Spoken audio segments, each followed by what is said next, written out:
Meu amigo, é o seguinte, você já arriscou seu palpite hoje para a partida entre Flamengo e Amazonas? Então faz o seguinte, corre nos comentários e escreva o seu palpite que hoje o Mengão vai entrar em campo. O Flamengo e Amazonas, estreia do Mengão na Copa do Brasil 2024. E a novidade é o Gabigol, que voltou pelo efeito suspensivo e está escalado para essa partida. Vamos aqui analisar nesse momento para ver o que pode acontecer. Mas antes, chega aqui dando aquela moral, explode o dedo no like, nos ajude a bater uma meta aí de 2.000 likes para esse vídeo. Compartilhe o vídeo no seu grupo do WhatsApp. Se você não é inscrito no canal, se inscreva, ative o sino das notificações, fica ligado no nosso canal que hoje tem pós-jogo aqui para vocês, tá bom? E corre nos comentários e escreva a sua cidade, qual cidade você assiste nossos vídeos e arrisque o seu palpite, tá bom? Antes do vídeo, eu quero apresentar para você um XBet, que é uma das melhores casas de palpites do mundo, que inclusive ela está com uma promoção incrível para as primeiras 20 pessoas que hoje se cadastrarem usando o link que vai estar no primeiro comentário fixado e o código promocional Meu Mengão React, você vai ganhar 100% de bônus no seu primeiro depósito até R$ 1.560. Mas para você participar, você que costuma fazer os seus palpites, vai lá, corre, clica no link que está no primeiro comentário fixado, faz seu cadastro e coloca o cupom de desconto Meu Mengão React, tá bom? Dessa maneira, você vai ganhar até R$ 1.560 de bônus para você fazer o seu palpite, tá bom? O XBet, uma das melhores casas de palpites do mundo. Corre lá e aproveita, é somente para as primeiras 20 pessoas aqui do nosso canal. Bora então pro vídeo de hoje, nação, vou deixar os créditos ao canal da Band Esportes, link na descrição. Vamos analisar como o Flamengo vai jogar. Então, pisar no Maracanã, a camisa do Flamengo, sim, vai ser emocionante para mim de novo. Então, espero que isso aconteça da melhor maneira possível, que a gente possa sair vitorioso, que é o que mais importa. Todos os dias, praticamente, eu treinava. Quando eu tinha folga, eu treinava um pouquinho mais para poder passar o tempo. Então, me sinto muito bem. A troca foi muito importante. Agradeço muito a todos que foram lá me ajudar. Foram muito importantes. Também com mensagens, também com a ligação ou com a visita. Então eu fiquei muito feliz pelo carinho de todos e, como eu falei, o que eu posso atribuir é dentro de campo. Muito bem, tá aí o Gabigol falando. Vamos à escalação provável do Gabigol para hoje. Do Gabigol não, do Flamengo. O Gabigol Flamengo, é importante, Flamengo, mas não é exatamente claro. maior. Ele ainda não é um time. Ele não é bom um time, jogador, mas é quase como se fosse. Escalação do Flamengo, é óbvio. Rossi, Varela, Fabrício Bruno, Léo Pereira e Vinha. Alan, Gerson e De La Cruz, Lohan, Bruno Henrique e Gabigol? Não, Pedro. Tá aí. Arnaldo, diga. O Gabigol não vai começar jogando, conforme eu falei, uma bobagem aqui, foi o time Gabigol, não, o time do Flamengo. Porém, eu poderia apostar aqui com vocês que ganhando ou perdendo, sei lá, vai ter grito de Gabigol. Ah, claro. E aí a pergunta que eu quero fazer para vocês três, eu não lembro se eu fiz ontem, mas eu repito. Faça. O Gabigol voltando é bom ou é ruim pro Tite? É bom, mas o Tite, com essa volta, ele tá menor que o Gabigol. Né? Teve um momento, na hora que o Gabigol saiu, o Tite estava maior que o Gabigol. É bom porque ele ganha uma opção importante.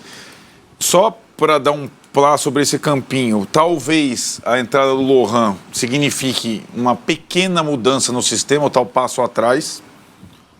Ele não é exatamente um ponto, ele é um meia atacante, ele pode jogar fazendo um quadrado, e aí Bruno Henrique e Pedro como dupla, porque os pontas do Tite estavam sendo questionados de uma forma, digamos, bastante enfática. Mas se virar uma duplinha, ele pavimenta pro Gabigol. Exato. Né? Facilita até. Facilita, né? O Gabigol, em tese, tem, segundo os relatos do Flamengo, condição para 20 minutos de jogo. Aí eu só vou fazer algumas ponderações. Então ele vai jogar pelo menos 20 minutos, Tirone, se não jogar mais, né? Se a galera não berrar antes. A ponderação primeira que eu faço, toda aquela história, a narrativa do Tite e da comissão técnica do Flamengo sobre o revezamento de jogadores e a devoção à ciência, elas vão por terra quando o Gabigol volta num dia e é relacionado no mesmo dia para uma partida de futebol, sendo que ele não treina coletivamente há mais de 40 dias. Total. Então a ciência, nesse caso, por mais que o Flamengo estivesse acompanhando, monitorando, que o Tite tenha visitado, o cara não dá um passe pro Pedro há 40 dias num treino. E treinar no condomínio não é igual treinar no treinar no condomínio. Você viu como é que... Então, evidentemente, o Flamengo precisa do Gabigol em todos os aspectos. Até o Tite precisa do Gabigol. Porque o Flamengo, estranhamente, estagnou. Estagnou e se perdeu nessa situação quando a temporada começou a valer. Com Brasileiro, Libertadores e hoje, Copa do Brasil. Tem algumas circunstâncias. Se fosse outro adversário fora de casa, o Amazonas não. Se fosse em Manaus também, como o Flamengo já jogou esse ano, é só rubro-negro, todo mundo. Talvez em Manaus o Gabigol tivesse que entrar começando o jogo. Tamanha idolatria que ele tem. Mas é um jogo no Maracanã capaz até do Tite conseguir o respiro e uma reconexão. E aí, não dá para comparar os perfis. Você pode gostar do Tite e gostar do Gabigol. São personalidades completamente diferentes. Quem tem mais a ver com o Flamengo? Gabigol. Claro. Evidente. Não só pela história que ele fez no Flamengo, mas como ele se comporta. O time do Flamengo, do Tite, até pela personalidade, é um time sem alma, sem carisma. Ele pode ser bom tecnicamente, mas não tem carisma, não tem alma. E esse cara tem. Se ele vai conseguir jogar bola de novo, minimamente, ele não precisa voltar a ser o cara do Jorge Jesus. É uma outra coisa, só depende dele. Agora, nenhum jogador do Flamengo, nem o Arrascaeta, nem o Bruno Henrique, nem o De La Cruz, nem o Gerson, muito menos o Tite tem o carisma que o Gabigol tem. E o Flamengo está precisando de alma, cara. O Flamengo é um time morto no campo. Morto. Você não reconhece o time do Flamengo. Né? Pode ser isso na Libertadores, pode ser no Brasileiro. Quem sabe na Copa do Brasil volte a ter alguma ignição, pelo menos. O Leonardo aqui, ó, fala o seguinte: o Tite não tem nada que tinha de vantagem contra o Gabriel. Não tem nada que tinha de vantagem previamente contra o Gabriel. Defesa que não toma gol, já não é mais assim. Equilíbrio entre as trocas e resultados, diz aqui o Leonardo. É bom ou é ruim pro Tite que o Gabigol reaparece? Me lembra um pouco o Rames e a relação dele com o Carpini. São jogadores muito diferentes, com histórias diferentes, é verdade. Mas me lembra a condução da coisa, o negócio. Um cara que está no banco e que a torcida quer e que não sei quem quer, o cara volta. Muito bem. Vamos lá. O Flamengo conseguiu, este ano, acomodar as coisas, né? Já tinha acomodado a história do Gabigol enquanto ele estava, como disse o Arnaldo, com os resultados em campo, entregando alguma coisa. Agora, acabou. Ele volta a ser o Flamengo refém do Gabriel. E acabou, e é isso. É refém do Gabigol, né? É refém porque a estrutura permite, né? É refém porque o cara se recusa lá a fazer o exame de doping, entra lá no corredor, os caras batendo palma pra ele, por um comportamento inadequado dele. Ele teve um comportamento inadequado. Isso é bem simbólico, hein? Então, agora, Tite, seja quem for, com exceção do Mister, se voltar um dia, qualquer treinador vai ter que compor com o Gabigol. Ele mostrou a força que tem. E além de tudo, ele é bom jogador, né, cara? Um jogador decisivo, um jogador muito bom. Mas um pouquinho acima da média do que temos no Brasil.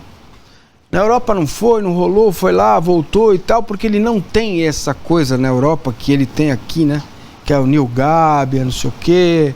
Ele se perdeu um pouco na carreira futebolística, porque não tá jogando nada. Mas se ele for recuperado futebolisticamente, o Tite vai ter que se virar para arrumar um lugar para ele, tá? Pode ser um pouquinho pelo lado, vai sentar alguém lá no banco, um dos caras vai ter que ficar fora. Ele vai ter que se virar, porque senão quando for 10 minutos do segundo tempo, ele vai ouvir a magnética. E aí ele não aguenta, nem ele aguenta. Nem um treinador desse tamanho, dessa envergadura, né? E dependendo campeão do mundo, 2 Copas do Mundo. Em ano de eleição, dependendo como for, ele vai ter que renovar o contrato dele. Ele tá com a faca no queijo na mão. Se ele joga bem, joga médio, por 2 meses, ele vira titular e os caras renovam o contrato dele. Esse é outro ponto. O contrato dele acaba no fim do ano, então daqui a pouco ele vai estar livre para negociar com qualquer time. Teve aquela paquera com o Corinthians no começo do ano. Se fala do Cruzeiro agora. Se fala do Cruzeiro, tem gente aqui falando do Palmeiras também com relação ao Gabigol. É incrível, né? O Gabigol, acontece tudo que aconteceu com ele, o cara fica no buraco, no pré-sal, volta e parece que ele tá dando as cartas. Agora, se ele jogar bem, ele fala, bom, agora querem renovar, agora eu quero tanto. Tal. Mas porque ele ainda é jovem, né? Além de tudo, ele é bom jogador.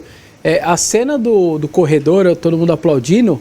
Cara, essa cena a gente vê quando, assim, um cara que é campeão do mundo, tipo, pela seleção e chega no seu clube. É umas paradas meio assim só, né? Não é qualquer um que recebe. Sim. Mas aí eu fico imaginando pro Tite, olha lá do fundo, lá no CT, ele olha, caramba, os caras estão fazendo corredor pra esse cara. É o impacto, assim. Então, assim, pra torcida a volta dele é ótima, pro time é muito bom, pro Tite é mais ou menos. Porque vai obrigá-lo a, no mínimo, repensar o seu sistema ou colocar o Pedro no banco. Tá claro, são dois caras grandes, ou ele muda o sistema ou os dois não jogam. Então, mas por os outro dois lado... pontinhos, o Pedro não vai ser ponta, vai correr atrás de lateral. O Luiz Araújo se mata para correr atrás de lateral, o Bruno Henrique. O Gabigol também não. Ou seja, ele muda o sistema, porque senão ele vai ter que jogar com um dos dois só. Mas por outro lado, o Pedro também não tá voando agora, né? Já voou no começo. Exato. Mas agora ele não tá, vamos dizer assim, ai, né, sou eu e tal. É o cara, tá. Porque se tivesse fazendo gol também, o Gabigol ia ficar lá no banco, beleza. Mas então acho que pode ser uma oportunidade pro Tite acomodar o Gabigol. Isso que eu ia falar. Esse é um ponto. Esse negócio para mim. Isso pode ser bom. Isso para mim é sempre muito espantoso, porque às vezes tem certas atitudes de técnicos ou conduções de questões de técnicos que me são espantoso. É espantoso para mim, porque eu acho que não é burrice, mas é uma teimosia estranha. O Tite não é um cara burro, muito pelo contrário, um cara absolutamente inteligente. Será que o cara não se liga que agora ele tem aí, com o Gabigol, ele tem uma oportunidade de estreitar seu laço, de reestreitar seu laço com a torcida, de fazer uma coisa diferente? Será que o cara, em nome dos pontinhas, não sei o que lá que ele gosta, do externo desequilibrante, do jogo sofisticado, ele vai se afundar? Ele tá, nessa queda de braço, ele tá perdendo. Sim. É boa mesmo, né? Mas você diz o quê? Rever o sistema. Tipo, compõe com o cara, que o cara traz a torcida e vambora todo mundo Você sempre lembra, com muita propriedade, da história do Dorival. Que é cara que foi mais hábil para fazer isso. O cara colocou o Pedro e o Gabigol. Ah, mas o Bruno Henrique não tava. Mas assim, ainda assim. O Dorival é diferente do Tite. Sim, sempre eu sei que é, sem dúvida. E nesse aspecto ele é mais hábil e mais maleável, né? De novo, o Dorival, para juntar bons jogadores, ele é subestimado. Tem treinador que acha que não dá para jogar. De novo, eu brigo com qualquer rubro-negro. Ah, não, porque o Dorival só botou o Pedro e o Gabigol porque o Bruno Henrique estava machucado. Cascata. Mas ele tava machucado. Tava machucado, mas nenhum... O Bruno Henrique estava machucado, o Renato botou o Michael. Ninguém juntar dois centroavantes. Porque o esquema não permite. O esquema, ninguém joga com dois caras dentro da área. Ou o Gabriel não joga. São Paulo joga um pouco, vai, Caleri e Luciano, guardando as proporções. Não joga. Não joga e não jogaram, mesmo tendo Pedro e Gabigol. O cara montou um time que não tinha só Pedro e Gabigol, tinha o Arrascaeta. 3 jogadores que praticamente sem a bola não faziam nada, embora dos 3 fosse o Gabigol quem se sacrificasse pelo lado. E talvez tenha ficado magoado por não ter ido à Copa, porque o Pedro acabou sendo a Copa de bandeja pro... Mas o Dorival conseguiu fazer, o time jogava bem com os dois enfiados. O Tite não fez isso nem na Copa do Mundo, com 2 centroavantes ou com 2 atacantes. Então, para ele... Para ele ter essa margem, ele precisa rever alguns conceitos dele sobre futebol. Mas o Tite, nesse aspecto, rapidinho, se você lembrar da seleção... Ele sempre, o tempo todo ele fez um jogo para acomodar o Neymar. Ah, sim. Mas comparar os dois ali, eu acho que não é o caso, né? Embora tenham personalidades parecidas. Em campo não é o caso. No jeito de jogar não é o caso. Mas do ponto de vista da importância da figura, claro que é. Nesse aspecto, sim. Ele até de uma forma exagerada e acho contraprodutiva no aspecto coletivo, né? Sim. E detalhe, dentro da sua pergunta, o Cebolinha está machucado. Se o Cebolinha estivesse apto, aí que eu acho que ele teria mais dificuldade ainda. Ainda está mais fácil para ele fazer isso agora. Pôr os dois ali, dar um jeito dos dois, porque ele não tem o Cebolinha. Não vai dar. Vai desequilibrar o time. O Madison aqui fala, não é questão de se curvar ao jeito marrento do Gabi, mas o cara tem história, merece sim o respeito. Respeito, Esse claro. O corredor humano mostrou com quem estamos lidando. Então, mas é um pouco sobre isso que eu estou falando. O Tite vai ser impermeável a isso? Ele não está olhando lá e vendo que enquanto eles estavam treinando, o Gabigol estava sendo recebido como se fosse um sultão dentro do Corinthians. Isso mesmo. Ele não percebe isso do Flamengo, desculpa. Ele não consegue perceber isso, ele não consegue falar, bom, eu preciso. É a chance que o Arnaldo fala, é a chance de dar brilho para esse time. Não é possível que ele seja tão impermeável a isso em nome dos pontas externos desequilibrantes. Não é questão de ponta, é questão de equilíbrio de time. Ele pode mudar o sistema. Isso. Não tem problema. Vai equilibrar? Vai jogar todo mundo? Põe todo mundo no time, então. Não, tudo bem, não precisa jogar todo mundo, mas... Não, precisa, porque se não jogar todo mundo, a bancada fica louca. Esse sempre foi o problema do Flamengo. Mas hoje... Então vamos lá, Arrascaeta... Vamos lá. Mas hoje a conversa, você tira qualquer um aí... Não, agora, hoje. Sim. Hoje. Vamos lá. Quantas vagas nós temos, então? Vamos imaginar que o Corinthians joga com... O Flamengo joga com 2 volantes. Pulgar e... Alan. Não. De La Cruz. De La Cruz não é 8. Então. Não é 5, mas vamos lá. Vamos acomodar? Já começou acomodando. Então você tem Pulgar e De La Cruz. Beleza. Aí você tem mais quantas vagas? 4. 4. Arrasca, Gerson, Bruno Henrique, Pedro, Gabigol, Cebolinha Luiz Araújo. E o Luiz Araújo. 7. Então, desses caras aí... 7 tem que sobrar 3. Tá bom, dessa turma aí, tem uns caras que dá pra você... A não ser que você... Bruno Henrique pode ficar fora. Não. Bruno Henrique não. O Luiz Araújo é menor. Sim, é menor, mas... Cebolinha. Faltam pro 2. equilíbrio do time... Tá bom. Cebolinha era o melhor então vamos lá, do time tira. Não é fácil tirar. Tá, sobraram 5. Sim. Sobraram O 5. Gerson já não é titular. Ele entra no meio dos o Gerson jogos. tava doente, cara. Tá bom, mas ele entra no meio dos jogos. Pode tirar o Gerson. Tem Então 4 resolveu. caras. Pronto. Ainda falta um. É o 4-2-4 que o Arnaldo adora. Não, depende, né? Depende. Hoje, se você analisar a escalação do Amazonas, você tem... o Pulgar tá machucado, mas você tem um triângulo no meio. Acho que dá para jogar muito bem com isso. Um volante. Hoje é o Alan, De La Cruz e Gerson. E aí você tem 3 vagas. O que o Tite vinha fazendo?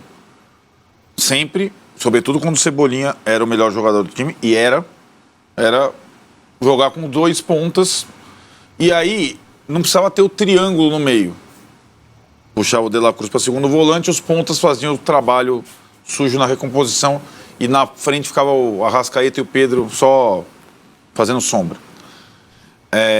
Para você juntar de novo, como fez o Dorival, anos depois, não tanto tempo, mas 2 anos depois, Arrascaeta, Pedro e Gabigol, é complicado, eu sei que é.